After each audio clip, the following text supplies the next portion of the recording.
Good morning, everyone. Welcome back to Blue Ridge Silverhound. Hope everyone's having a phenomenal Saturday. And I'm going to be talking about something that in the coin community can be kind of a controversial subject. Okay, I've seen it before. You get 3 or 4, 10 people talking about why it's not a good idea to overpay for coins. I mean, it could get really tense. But I'm going to tell you, being in the business for over 20 years, that I'm going to give you 3 really good reasons why you should overpay for coins. Okay, not saying that's to apply in every single case, but when it really comes down to it, there are a few factors that are involved when it comes to such a thing. You find something that you really like, so you'll overpay, to beat out another bidder, especially in an auction setting. Another thing might be, it's a key date, okay, in a specific grade that you really, really want. And there's just not a lot of them in the marketplace to fulfill the need. Okay, that could be another thing too. Or, maybe you have just kind of a personal connection to, an item. Or, I don't know. It's just that personal connectivity to an item that maybe, is something that you identify with from back in your childhood. Or maybe it's something that you buy, that you want to give to someone else. Okay, and in that instance, then overpaying can be good as well. So in coin collecting, overpaying, again, highly controversial because a lot of people, it's almost like split. It's 50-50. When is it acceptable? When is it not? And hopefully what I have to say here will kind of shed a little bit of light on when it's acceptable to ask above and beyond what perceived market value is for coins, okay? So the first thing I wanted to bring up, okay, one of the top reasons why you should overpay for a coin is simply its uniqueness. How many of them have sold in the past? Is it a low mintage coin? Is it a piece of currency that you don't see a lot of? Okay, these are a couple of the things that I look for when you're buying coins and currency. Now keep in mind, these are also collectible instruments that more than likely will increase in value over time. Now, some of you are going to ask, well, how about high-grade moderns? No, I personally don't recommend overpaying for those type of coins, only because more and more people are trying to take advantage and monetize off of the fact that you could sell a brand new penny for $2,000 in mint state 69, so everybody's going to jump on that bandwagon because it's kind of like a low hanging fruit type affair when it comes to cherry picking. So, coins that kind of come to mind, some of the earlier gold pieces, there are a lot of, earlier type coins, some of your early federal age coins. There are even some newer coins that fit this bill, especially on the variety front. Someone, I don't know if you saw it in my video, paid $66,000 for a top graded 1902 Indian head set. To recap, it is an extremely plentiful coin. The US Mint produced millions of this coin, yet this one example in this high grade sold for $66,000. Being that it is the top pop and probably one of only 1 or 2 that exists of that coin, I believe there was like 4 or so of that in the census, all right, it is important to know that those type of stats, okay, before you go and purchase a coin and spend way much more than what some would perceive to be kind of like market value. Other great examples, some of those earlier, kind of like varieties like the 1916 double die-off versus Buffalo nickel. Some people overpay for the 42/1 mercury dime, in really nice condition. Okay, and again, you got to know how many's out there in specific grades. And those are coins that are somewhat more attainable, but we could go and talk about the 1913 Liberty nickel. There are only 5 examples of that. People have been overpaying for that coin for ages, and people just want it just for the sheer rarity and the provenance of the coin.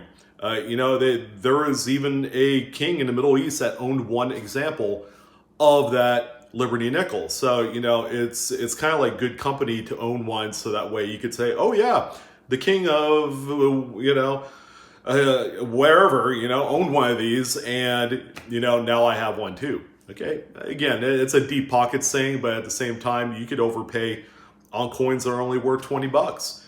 You spend $100 on something and there you go. So that's what I would say is the first kind of like main reason why you would overpay for a coin is just, how many is available in the marketplace. If it's very thin and it's kind of scarce and unique, then, that's kind of like the green light right there. Another thing that people would do to overpay is eye appeal or originality. So I have two coins here. You've seen these two before, and this best kind of sums up the eye appeal factor. So these are two toned coins. Okay, they got extremely beautiful, lustrous coloring on the dime, both sides even. Now, to you or I, it is just a dime, okay? And in this particular instance, this is a 55S PCGS Mid-State 66. It's not even a full torch, okay? The strike is not all that in a bag of chips. However, why do people pay up for things like this? It's because of the coloring, the eye appeal. This is a coin that's probably about 20, 25 bucks, but in this case, I paid $100 for it. All right. This is kind of like the lower end example of overpaying, on a coin, but adding color, okay, that's original and true to the coin is what they call eye appeal.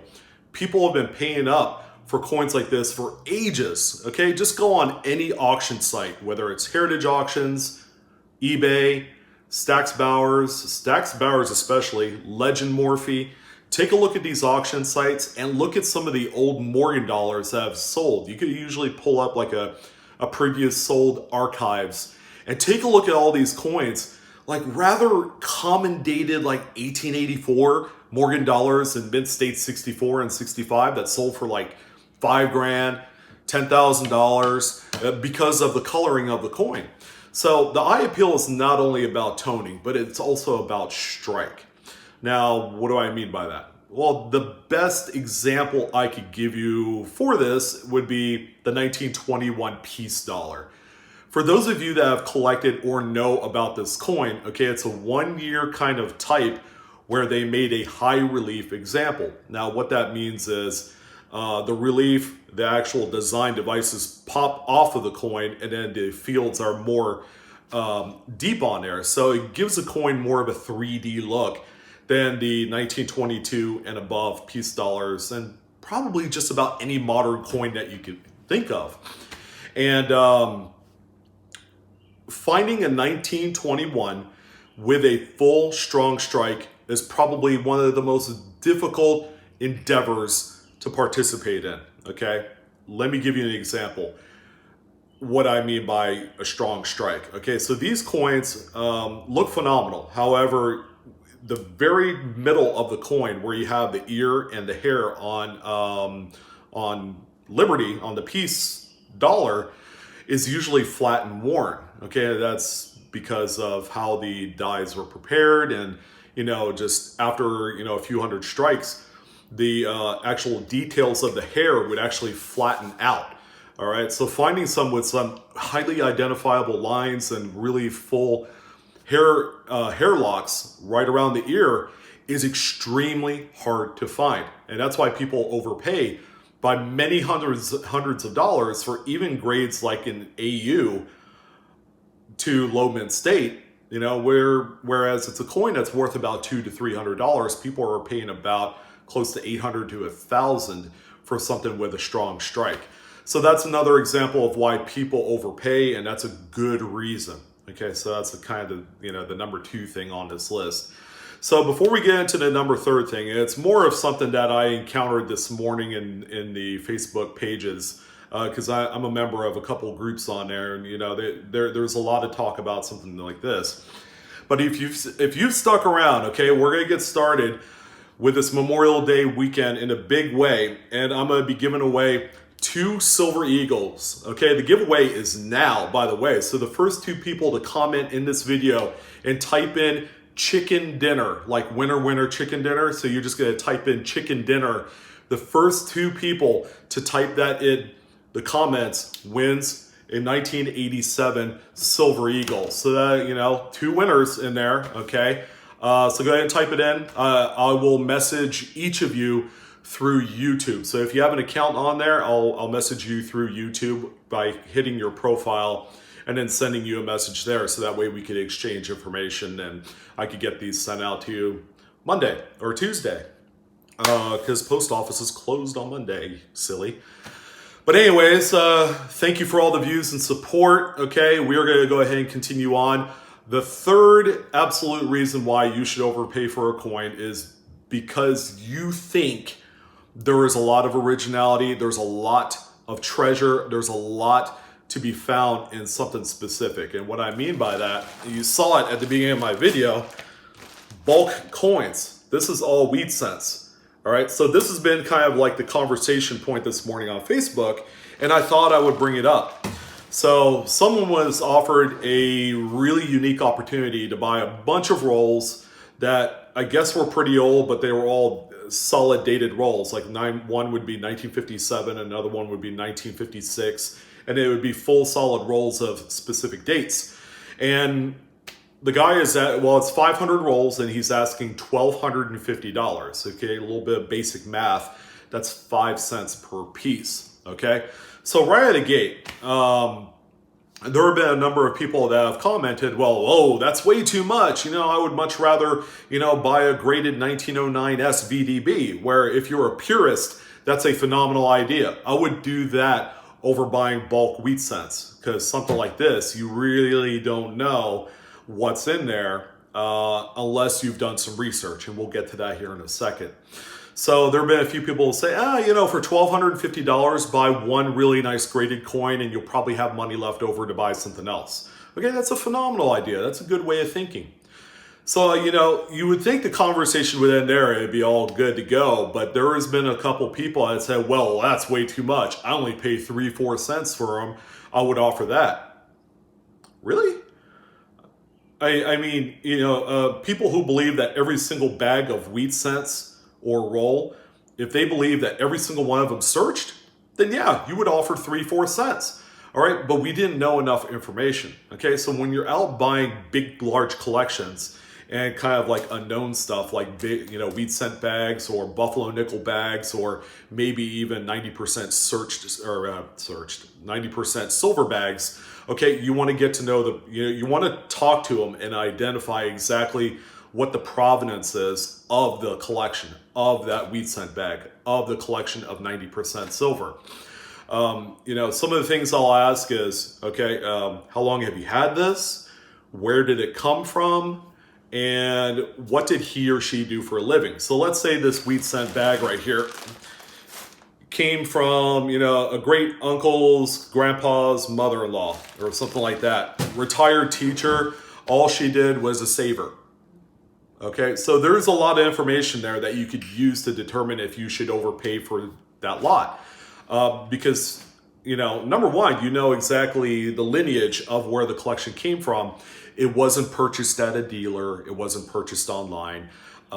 Because typically with the stuff that you see kind of like out there on websites and on eBay, 99.9% of that stuff has undeniably been searched through. So, you kind of question whether or not it's worth it at that point. And that's why people are saying, well, I would only pay 3 cents a piece for them, when the market for many decades has been 5 cents a piece, all the way up into the 1980s. So by learning the lineage of exactly where the collections come from, it'll give you an idea of, okay, I think the bag will have some higher quality stuff, okay? Other than just seeing what you could see with your eyes, you have an idea of what's in there. Now, let's say you're asking questions to the seller. So where did this come from? Oh, I buy these in bulk all the time from the local dealer. Stop right there.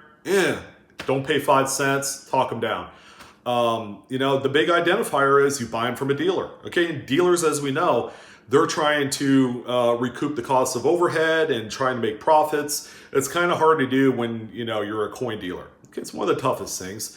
So they search through the bags. They pull out if there's like a 1914D, a 26S even, 31S, 1909Ss, you name it. All that stuff, just assume that not even in there. Okay, it's less than 0.5% chance that you'll find anything key date-wise that's going to be worth making you money.